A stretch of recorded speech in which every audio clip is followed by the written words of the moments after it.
Magandang araw sa inyo mga kaibigan. Itong ating almusalita sa araw na ito, October 31. Ang ebanghelyo natin ay Luke 13:31 to 35.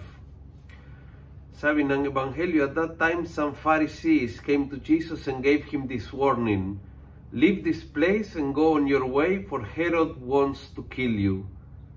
Jesus said to them, 'Go and give that fox my answer.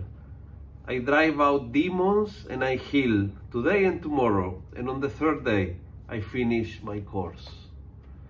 In other words, sabi ng Panginoon kay Herod at sa mga nagbabanta sa kanya, itutuloy ko ang plano ng Diyos.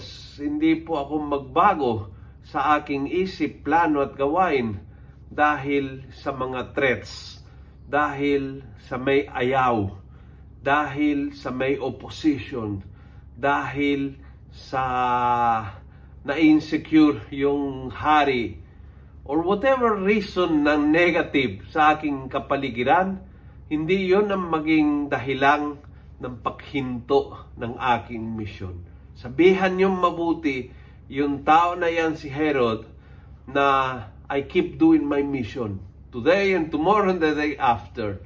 Hindi dahil ayaw niya, titigil ako.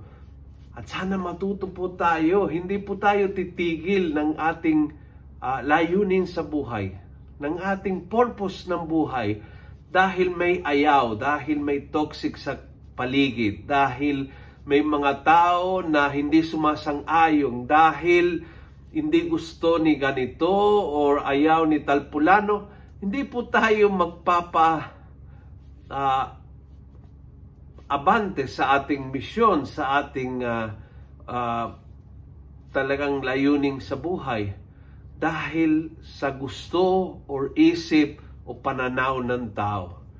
Tutok tayo sa Panginoon Diyos at sa Kanyang kagustuhan, and then we do what He wants until He wants.